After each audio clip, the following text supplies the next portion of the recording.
I remember that May day clear and bright. There was not a cloud in the sky, and I was in a great mood when I received a phone call that was the beginning of serious problems for our village. My first thoughts of someone calling on such a beautiful morning were far from alarming. My old friend and client, Robert Gardy, called me, and his voice immediately indicated that something serious had happened. He told me about his financial disaster, which was so serious that he had to file for bankruptcy. Robert couldn't pay my bills or any other bills, as the situation was such that even legally, he couldn't pay them. I was flabbergasted. Robert had always been a responsible customer, always paid his bills on time, and his business was an important part of our company. After finishing my conversation with Robert, I stayed where I was, stunned.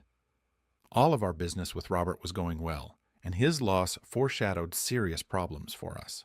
His company was a large part of our income, and his bankruptcy posed a risk to our business.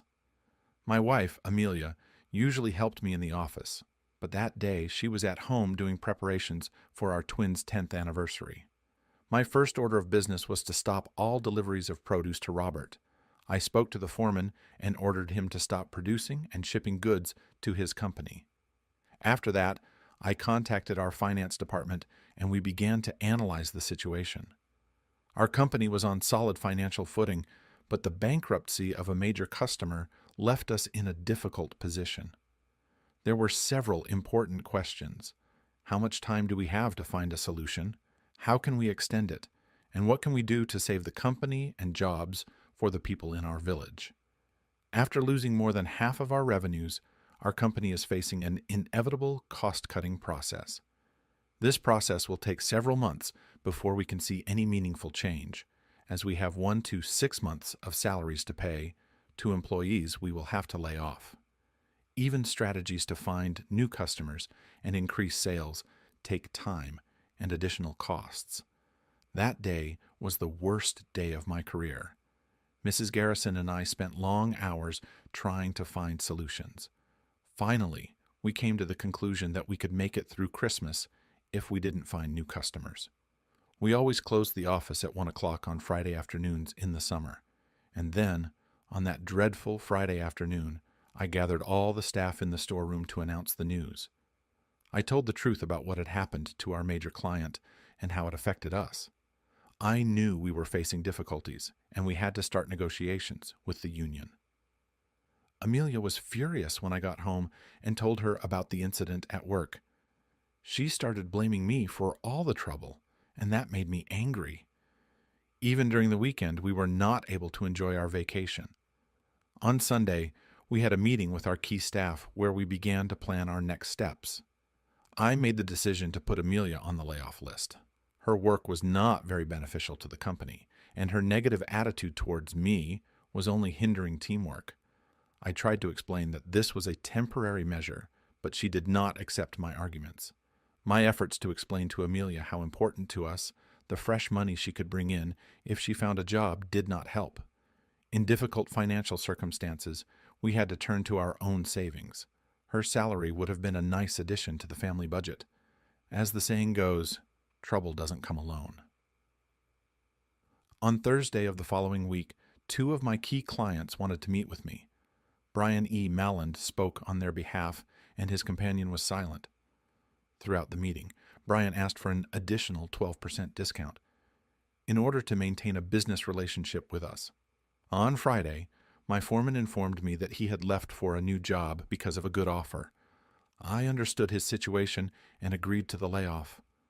On Monday, a local bank canceled 2 of our loans, and one of our suppliers demanded prepayment for future orders. It was like a boxer who gets knocked to the floor several times, but gets back up for an 8th count each time. My marriage was under strain, even though Amelia found a job within a week. She blamed me for the problems at the company and the fact that we were no longer invited to local events. However, it gave me an opportunity to analyze my real friends. I began to consider a divorce, which might have been cheaper. My marketing guy also left, but in the current situation, I was no longer worried about him leaving. Finally, I got my first positive signal. A business consultant from a neighboring city who was the boss of a consulting company showed up at my office. I had heard of his firm and knew full well that their services were expensive, something I would never be able to pull off. At first, I thought he was here to cash in on my problems, but to my surprise, he offered me a favorable deal on a no-result, no-fee basis. The reason for this offer was that he needed a real-world example of mission impossible for marketing, and my company was the perfect candidate. I agreed and accepted his offer. A couple days later, Mia Ekman, a young woman in her 30s, showed up at my office. She was wearing a stylish business suit and expensive high-heeled shoes. Her outfit looked luxurious. I was a bit taken aback thinking about the cost of her services. She apparently caught my thoughts and smiled. "Don't worry, I'm not that arrogant. I'm sorry if I hurt your pride, but I thought you had easier things to do than help a nearly bankrupt company in a sleeping village?" She laughed. "The first day is free. Tomorrow I can come in something more casual, if you'd be more comfortable." It was a pleasant meeting. She spent 2 days in my office gathering information about my business. Before leaving on the second day, she smiled and said, "We'll get through this. I love optimists, and so do I, and I'm not going to lose this challenge." My family life began to unravel.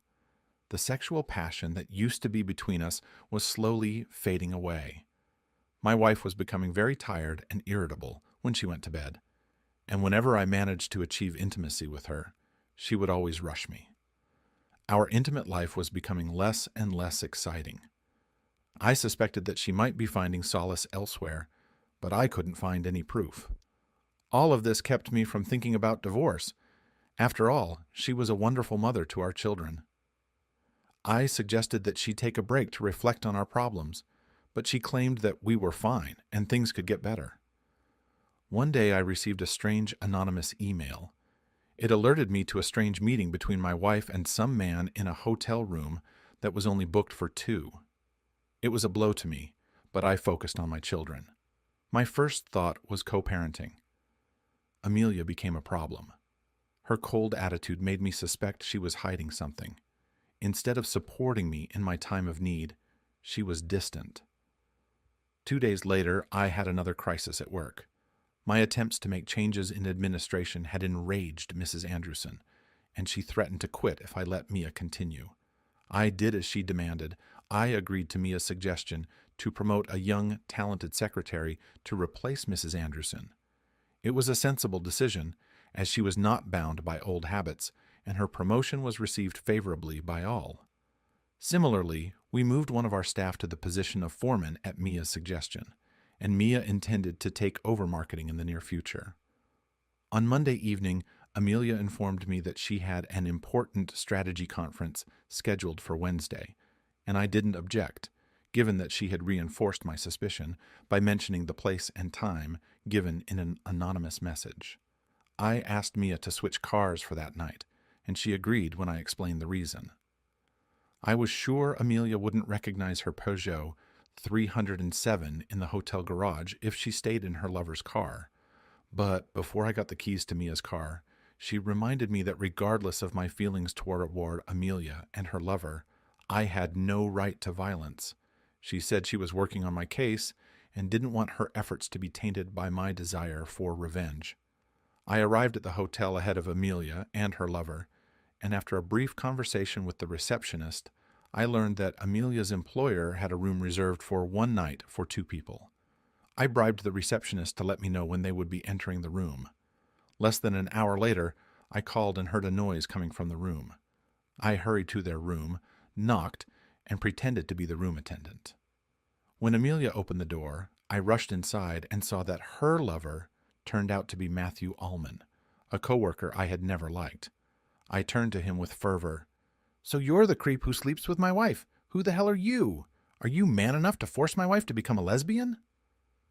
Matthew suffered humiliation in Amelia's presence as he recalled how I had acted at the previous conference.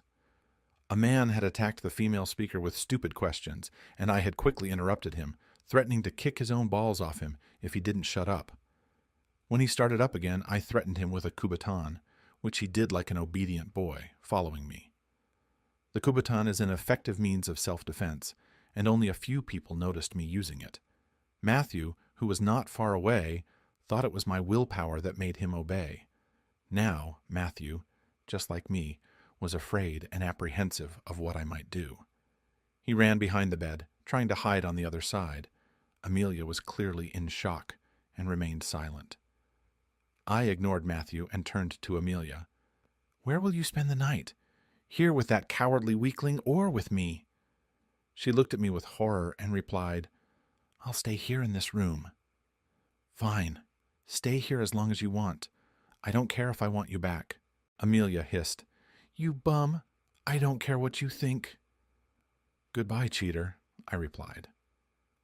I left their room and went to my room, where I called Matthew's wife and told her that her husband and my soon-to-be ex-wife were spending the night in the same room. I provided the name of the hotel, the phone number, and their room number. I then slept for a while, checked out, and returned home. On the way home, my mind was spinning with thoughts and questions. It was obvious that Amelia had stopped loving me, or she wouldn't have stayed with Matthew. I was relieved to realize that my lousy marriage would soon end legally. I held back from the urge to injure the scumbag she chose over me. My current situation, full of setbacks, helped me come to terms with the idea of divorce. A few months ago it seemed like a disaster, but now it's just another step toward the bottom of my pitiful state. Although it seemed like I had already hit rock bottom, I still felt like I was continuing to fall. The next day, I got busy resolving financial issues and preparing documents for a divorce in court. I proposed splitting everything in half, including our massive debts, and arranging joint custody of the twins. I had already moved all her stuff into the spare bedroom when she came home and started berating me for ruining Matthew's marriage by convincing his wife that she should break into their room and yell divorce at 7 in the morning. She didn't even comment on her own divorce papers, saying she wanted to show them to her lawyer before signing them. Mia had gotten information about a possible partnership with an interested company in Poland from her connections. We went there for a 3-day trip. The first meeting wasn't particularly encouraging, but when we met for dinner, my heart beat faster upon seeing her. She was simply gorgeous. A dance band was playing in the hall, and our first dance after dinner showed that Mia loves to dance. On the slow tunes, I felt her moving closer to me. At the bar, she told me that the evening was giving her a lot of pleasure. That remark confirmed how much of an impact she had on me. I must have been thinking in a way that wasn't quite right, and perhaps hoping she was in an open relationship where casual sex might be tolerated. During a slow tune, I led her to a dark corner, where I began to fondle her. She stopped me. I complied with her suggestion and followed her to a more lighted part of the bar, where we sat down. She asked me to look at the 2 gold rings on the ring finger of her left hand and said, "These rings represent the 2 happiest moments of my life, being engaged and married to the man I love and will never betray. No one is perfect, not even him, because he's not a good dancer. But he trusts me and doesn't mind if sometimes I dance with other men at parties because he knows I'll never cross the line and stay just at that." What could I answer? I said, "I'm sorry, I really am.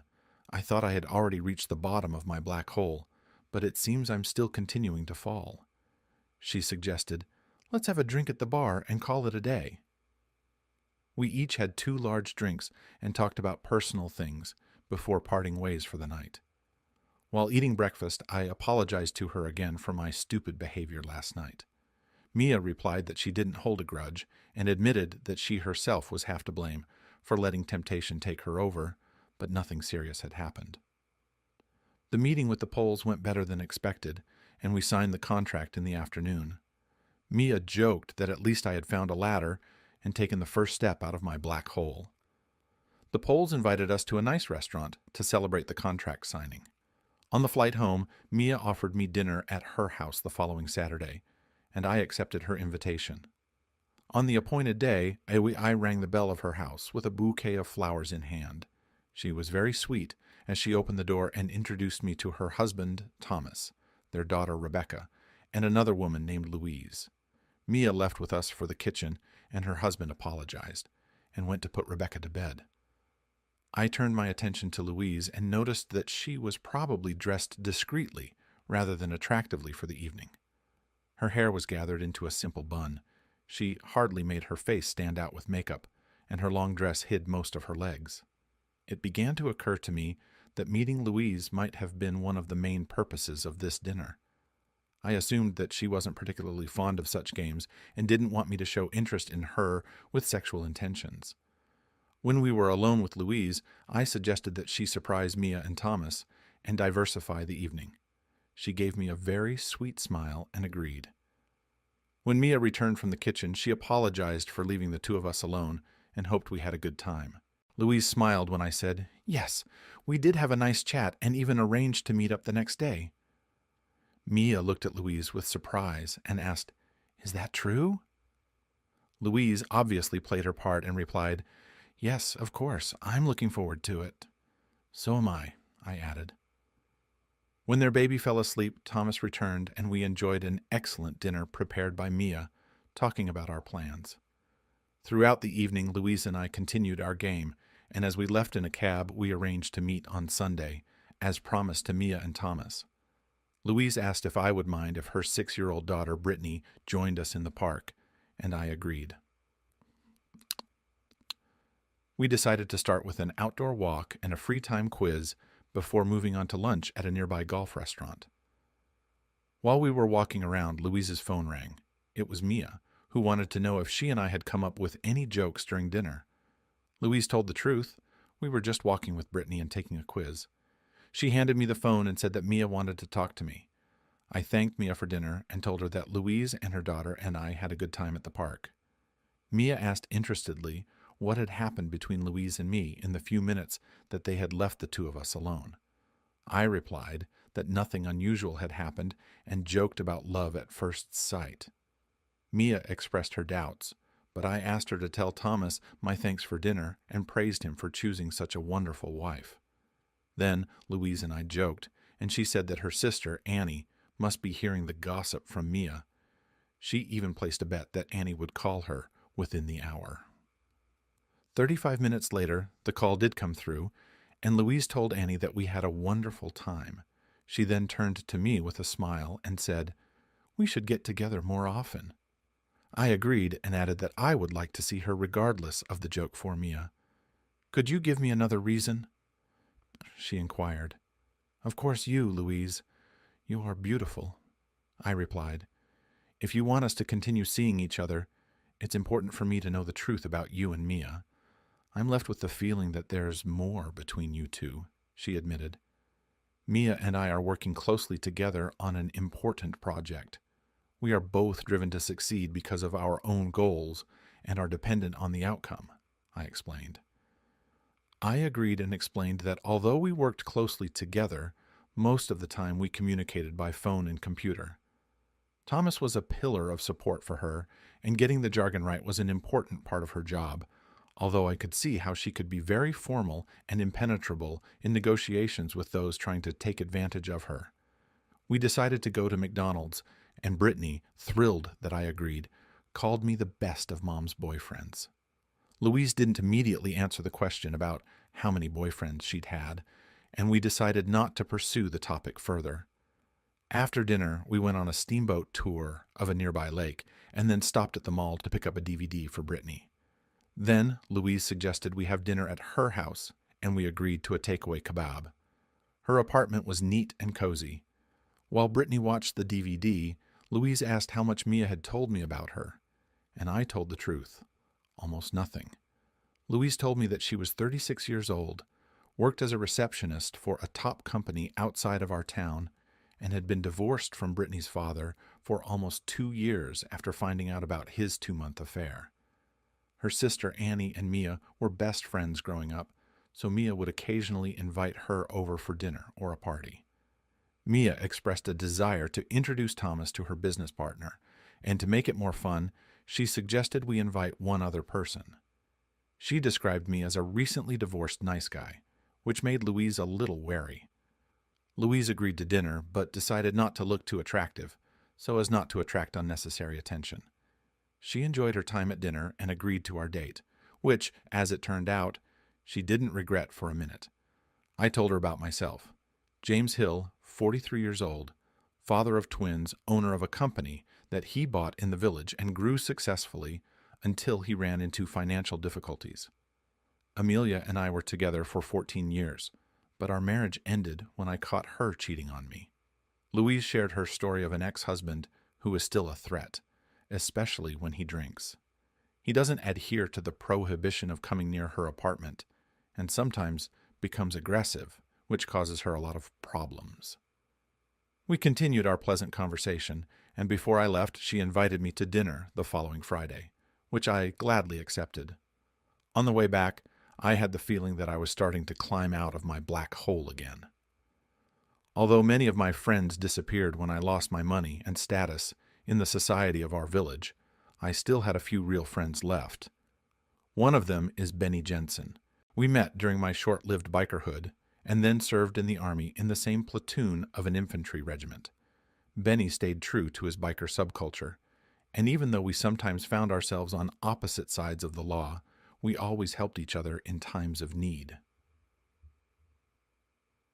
Monday morning I called him and told him about a woman I had met, a divorced lady who was being stalked by her ex-husband. When Benny heard this person's name and address, he said, "You have enough problems as it is. Forget about it. Good luck with your fiancé." Then, at breakfast, one of my coworkers offered me 2 tickets to a Wednesday night dance at the hotel with one of the best bands in the country. I immediately took the chance and asked Louise out. Later, a real estate broker called to let me know that the bidding for my house had gone better than expected, which meant I would have something left after I got rid of Amelia, and the economic dust stopped settling with her. We still had joint ownership of the children, but she started looking for excuses to reduce her time with them to 3 or 4 days a week. When I picked Louise up on Wednesday evening, I saw a very different person than the last time I had seen her. She was dressed perfectly in a short black skirt and a gray top with silver threads. It was the first time I had ever seen her legs, and they were amazing. She smiled and asked, "How do I look?" "You're beautiful!" The moment we entered the hotel, we were greeted by Amelia and Matthew. I couldn't help but notice that Louise looked better than my ex-wife, and it was obvious. Amelia didn't hide her annoyance when I introduced Louise to them. "Louise, my dear friend, may I introduce my ex-wife Amelia and her new companion Matthew?" Amelia reprimanded, but Matthew seemed to prefer to refrain from interfering in our confrontation.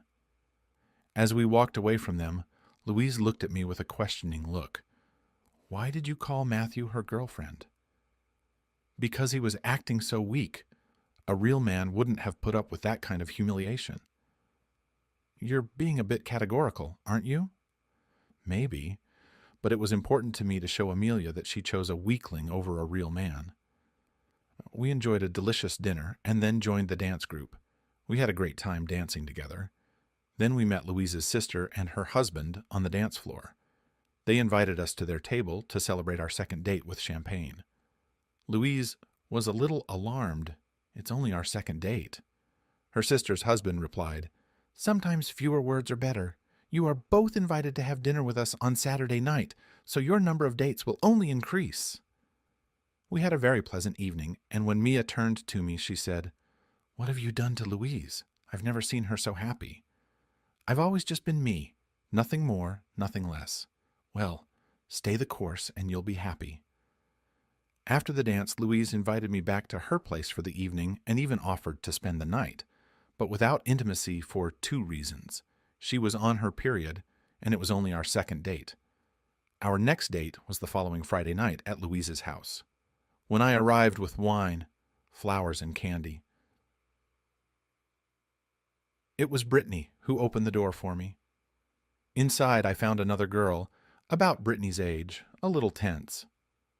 Louise explained that her nanny had gotten sick, and she was now taking care of the kids herself.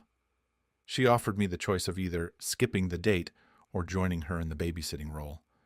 I said the important thing was that we would be fine in either situation. It was a fun evening during which we laughed a lot and played different games with the girls. After a tired day, Louise and I had a little dinner with wine. She stayed with me for a while, and I jokingly remarked, "You believe in your pills." She replied, "What pills?"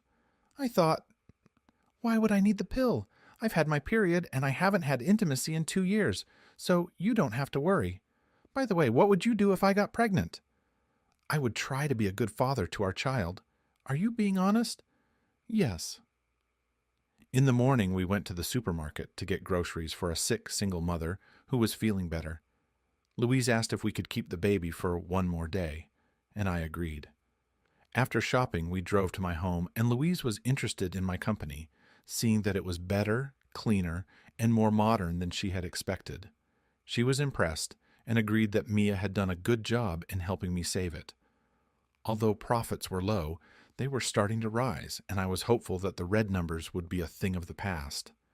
Once again, Brittany and her friend decided where to have dinner, and although neither Louise nor I were thrilled with their choice, we agreed without objection. Even her parents were invited to Louise's sister's house for Saturday dinner, who turned out to be nice people, but asked too many questions that neither Louise nor I could answer, at least at that point. Given the presence of children, we said goodnight to everyone quite early. Early Sunday morning I had to leave, as I had some errands to run before taking the twins away for the week. We arranged for Louise and Brittany to come over to my house on Monday night to spend time with my kids. When I brought them home after dinner, Amelia suggested meeting me at a Thai restaurant on Wednesday night, and I agreed. I talked to my twins a lot about Louise and Brittany, and Monday night went off without any problems. Louise was a little concerned when she heard about our meeting with Amelia on Wednesday night, not because I might go back to Amelia's place, but rather because of possible tensions and talking about the past. Louise offered to stay with my children, and I agreed, promising her that I would be polite to Amelia.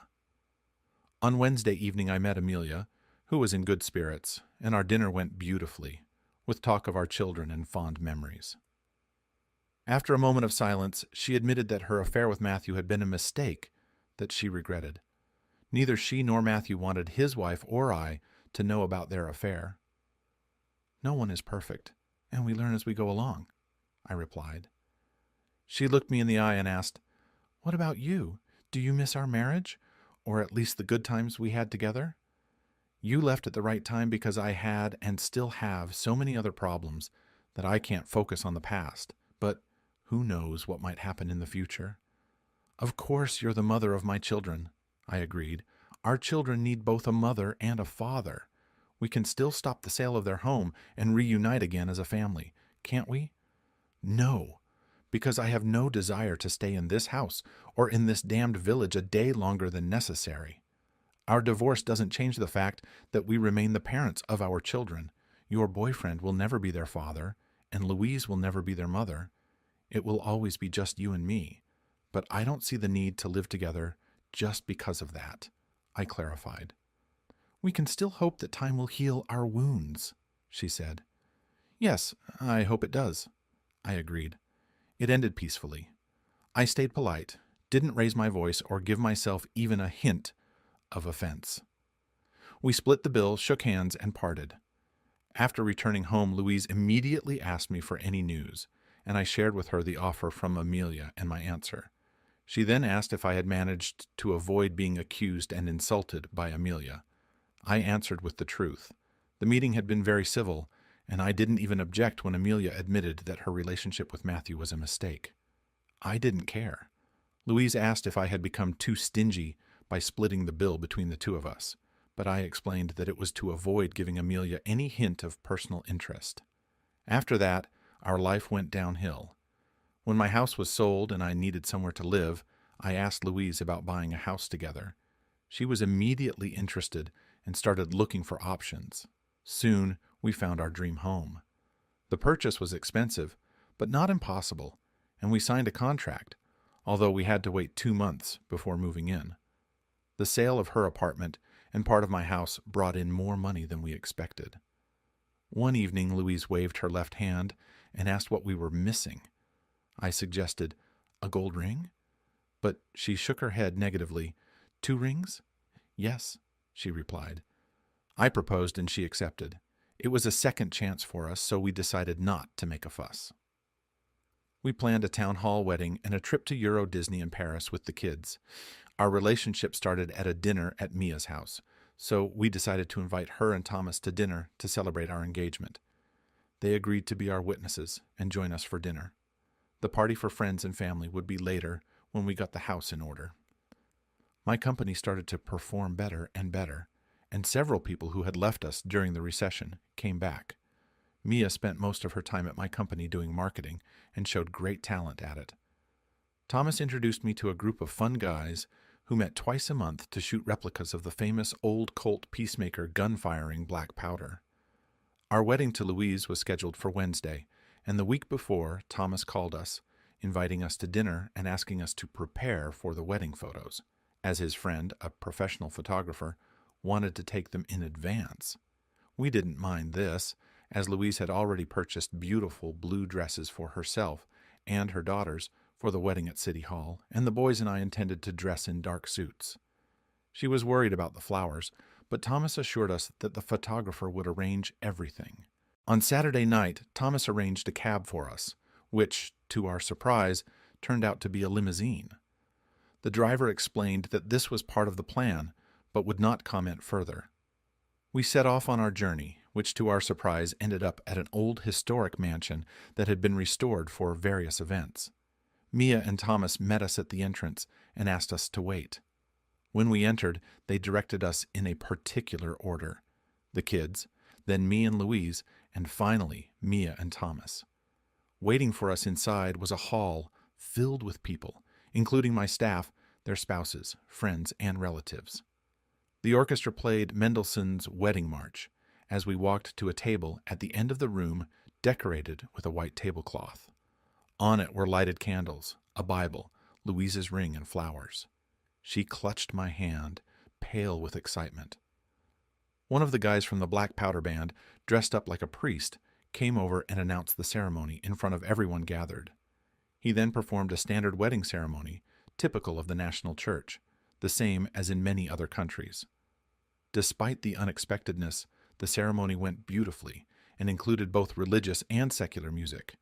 Everything was professionally recorded on DVD. It was an amazing surprise party, the likes of which I have never seen before in our Scandinavian city. The whole evening went great, with many guests in attendance. Thomas gave an amusing speech, starting with our introduction to Louise and describing how she blossomed like a beautiful flower after meeting me. Even one of my coworkers had many positive words to say about me. Louise's boss was an excellent speaker and mentioned that her work colleagues had noticed a sudden change in her behavior and were surprised until they found out the reason. After dinner, we continued the party by dancing to great music. When the children were tired, Louise's sister and her husband rented a family room on the estate that had a room for the children. Around 2 a.m., Mia handed me the key to the room and told me we could stay the night if we wanted. We walked over to the band, and the lead singer provided us with a microphone for a little speech to thank everyone again for the nice surprise. A bucket of ice, a bottle of champagne, and a vase of strawberries were waiting for us in our room. Louise was worried about the high party bill, but I suggested she forget about that until morning and enjoy our great night. We had very tender and passionate sex with breaks for champagne and strawberries. Epilogue. Of course, we were billed for all the private services we had pre-booked for the wedding, but we were unable to get details about the cost of the party. We realized that Mia and Thomas had played a key role in organizing it. Upon learning that Mia's employer was one of the owners of the mansion, we received friendly but firm responses to our inquiries about the bill, assuring us that we had nothing to worry about. Our relatives, friends, and even my co-workers refused to give us any information. Our company's relationship with the Polish contractor was progressing well, bringing us significant profits. Our former client, Brian E. Malunda, who had many problems with his previous supplier from Bulgaria, became interested in cooperation with us and agreed to a significant price increase. Sometimes I still feel like I am falling into my black hole, but I am very grateful to these two women, without whom I would probably still be there. Thanks to Camille, I was able to save our company, my job, and the jobs of many others. But most importantly, I met Louise and found a loving wife.